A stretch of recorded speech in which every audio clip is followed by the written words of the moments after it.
नमस्कार, Narendra Sisodia national Bharat news पर स्वागत करता हूं अपने सभी दर्शकों का। आज ये स्पेशल न्यूज सेशन लेकर आया हूं मैं मेरे सभी दर्शकों के लिए, आमजन के लिए। जयपुर से 50 किलोमीटर दूर दूदू विधानसभा में बिचूण ग्राम के बहराणा धाम के ऊपर, बहराणा धाम जो लगभग 500 वर्ष पूर्व से ही एक प्राकृतिक, आध्यात्मिक, धार्मिक स्थल के रूप में सुप्रसिद्ध है। यह 500 वर्ष पूर्व से ही लोगों की आस्था का केंद्र है।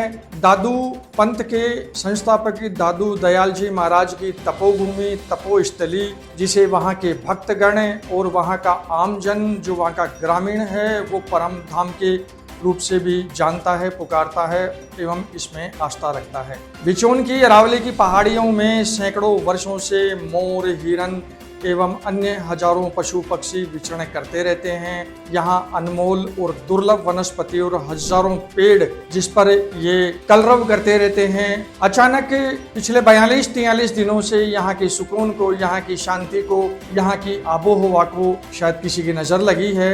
राजस्थान सरकार द्वारा रीको को यहाँ की 800 बीघा जमीन औद्योगिक विकास के लिए सौंपी गई, जिससे यहाँ औद्योगिक विकास हो सके।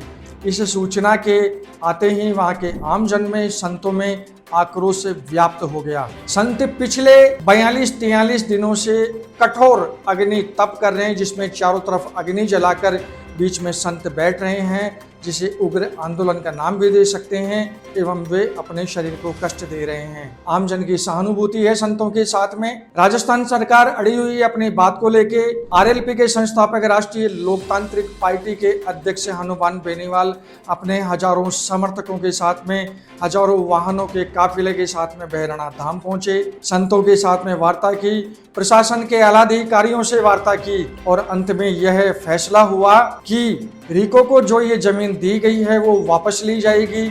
7 दिन के अंदर ये कमेटी बनाई जाएगी और रीको के द्वारा वहाँ जो काम चलाया जा रहा है बहराणा धाम के अंदर, उस काम को तुरंत प्रभाव से रोका जाएगा। हुआ ये कि इसके अंदर जिस दिन ये समझौता हुआ, आईजी राहुल प्रकाश, ग्रामीण एसपी हनुमान प्रसाद मीणा, कलेक्टर संदेश नायक, आला प्रशासनिक अधिकारियों हनुमान बेनीवाल, प्रतिनिधि मंडल और साधु संतों के बीच में ये समझौता हुआ। दूसरे दिन साधु संत वापस उस धाम पे जाके बैठ गए कि जब तक हमें लिखित समझौता नहीं मिल जाता, हमें सरकार की नीयत और प्रशासन की नीयत और मंशा पे संशय रहेगा। हमें शक है, हमें लिखित में ये प्रारूप दिया जाए। तो क्या रहेगा मेरे दर्शकों का इस पे कमेंट, क्या रहेगी राय? क्या बहराणा धाम बचेगा? लोगों की आस्था पे चोट नहीं पहुंचेगी? क्या आम जन संतों का और राजनीतिक पार्टियों का संघर्ष जीतेगा या सरकार की जिद जीतेगी? तो मैं नरेंद्र सिसोदिया इसी तरह के सेशंस आपके पास में लेकर आता रहूंगा। मेरे इस नेशनल भारत न्यूज को आप फॉलो कीजिए, सब्सक्राइब कीजिए, यूट्यूब पर जाकर, इंस्टा पर जाकर और फेसबुक पर जाकर। नमस्कार, नरेंद्र सिसोदिया।